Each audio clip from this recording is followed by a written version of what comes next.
Conditions for special parallelograms. Our objective is to prove that a given quadrilateral is a rectangle, rhombus, or square. Who uses this? Building contractors and carpenters can use the conditions for rectangles to make sure the frame for a house has the correct shape. Some conditions. If one angle of a parallelogram is a right angle, then the parallelogram is a rectangle. So if one angle is a right angle and it's a parallelogram, then the parallelogram is a rectangle. If the diagonals of a parallelogram are congruent, then the parallelogram is a rectangle. So if the diagonals are congruent, then you have a rectangle. Carpentry application. A contractor built a wood frame for the side of a house so that XY is congruent to WZ. So XY is congruent to WZ, and XW is congruent to YZ. Using a tape measure, the contractor found that XZ, so XZ, is congruent to WY. Why must the frame be a rectangle? Well, you have both pairs of opposite sides are congruent, so you know you have a parallelogram. Okay? So you have opposite sides are congruent, so it's a parallelogram. And now you're looking at, okay, well, the diagonals are congruent. So if the diagonals are congruent and you have a parallelogram, so diagonals are congruent and it's a parallelogram, then it must be a rectangle.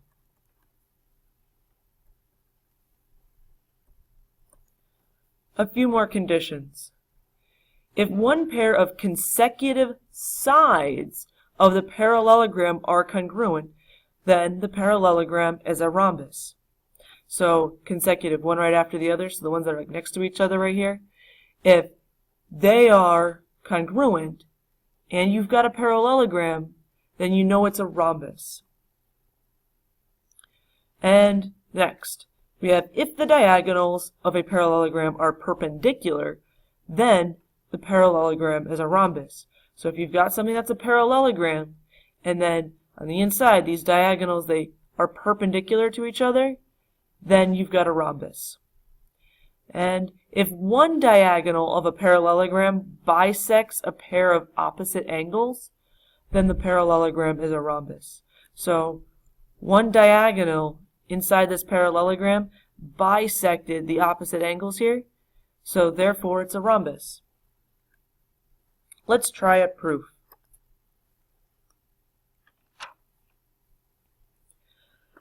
JKLM is a parallelogram, and JL bisects angle KJM and angle KLM.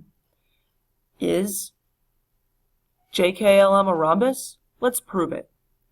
Well, we start with our given, so we've got our two pieces of given information here, that JKLM is a parallelogram and segment JL bisects angle KJM and angle KLM. Using the definition of an angle bisector, we can state that angle 1 and 2 are congruent and angle 3 and 4 are congruent. From there, we can use the reflexive property to state that JL is congruent to JL. Well, we have angles and we have this common side here. So we have enough information to state that this triangle on the left is congruent to this triangle on the right. So triangle JKL is congruent to triangle JML, and we're using angle, side, angle to do so. Now, once you have that the triangles are congruent, corresponding parts of congruent triangles will tell you that we can use whatever we like. So now JK is congruent to JM. Therefore, JKLM is a rhombus based on if it's a parallelogram with one pair of consecutive sides that are congruent, then it's a rhombus. To prove that a given quadrilateral is a square, it is sufficient to show that the figure is both a rectangle and a rhombus. Let's look at this next one. Applying conditions for special parallelograms. Given that segment AB is congruent to CD, so segment AB is congruent to segment CD, and segment BC is congruent to segment AD. They also told us that AD is perpendicular to CD. So AD is perpendicular to DC, and AC is perpendicular, so AC is perpendicular to BD. It's always good to mark in your given information in your figure, especially if you're a visual person. So step 1, determine if ABCD is a parallelogram. Well, opposite sides are congruent, so therefore it's a parallelogram. Step 2, determine if ABCD is a rectangle. Well, for it to be a rectangle, you need to have a set of perpendicular angles, and, well, ADC is perpendicular, and we have a parallelogram, so it meets the two pieces to be a rectangle. Determine if ABCD is a rhombus. Alright, well, one of the pieces for a rhombus was that our diagonals had to be perpendicular. And, well, our diagonals are perpendicular, so it's a rhombus. Now, in this previous slide here, we're going to flip back. To prove that a given quadrilateral is a square, it is sufficient to show that a figure is both a rectangle and a rhombus. Well, we've shown that it's a rectangle and it's a rhombus. It has to be a parallelogram for either of those to happen. So therefore, it has to be a square. Let's try using a coordinate plane. Use the diagonals to determine whether a parallelogram with given vertices is a rectangle, rhombus, or square. Give all the names that apply. Therefore, more than one of these can apply.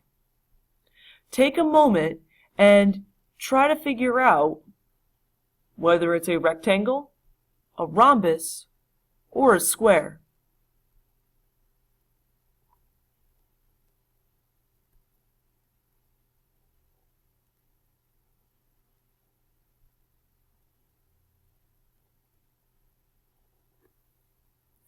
In these problems, it's super important to show all of your work.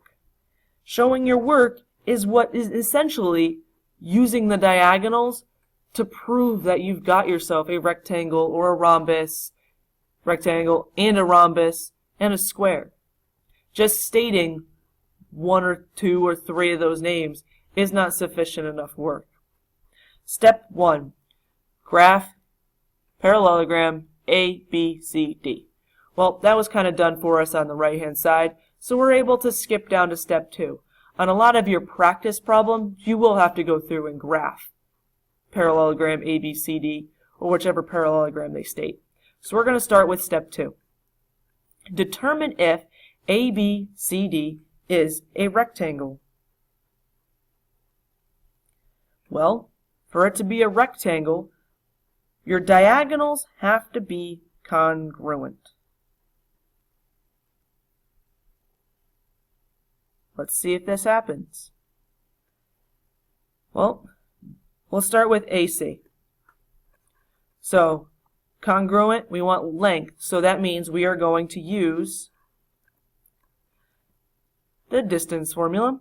So we have 8 minus 0 squared plus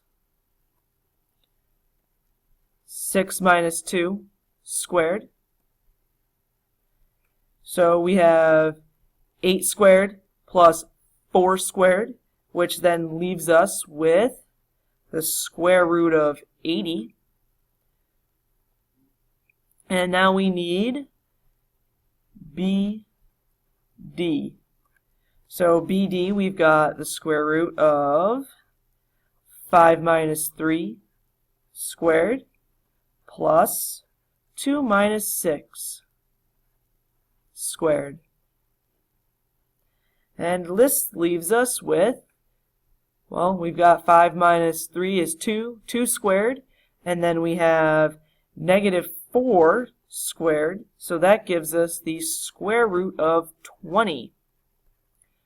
These are not congruent, so therefore it's not a rectangle. Right off the bat, since it's not a rectangle, do you automatically know that it can't be a square? Right, it can't be a square, because for it to be a square, it needs to be both a rectangle and a rhombus. So it's not a rectangle, which means therefore it can't be a square. But it might be a rhombus, so let's try. Determine if ABCD is a rhombus. So step 3. Diagonals are going to be perpendicular if it's a rhombus, so we're going to use slope. So we want the slope of AC, and well, our slope of AC, we are going up 1 over 2, as you can see where it crosses there. So we've got 1 over 2. And our slope of BD, we're going down 1, 2 over 1. We can see it kind of meets there on the coordinate plane here. So we're going down 2 and over 1.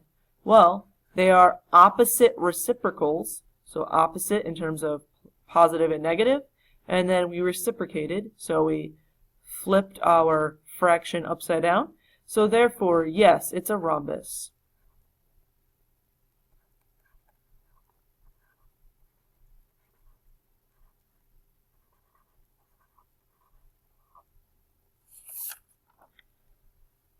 This concludes our video on conditions for special parallelograms.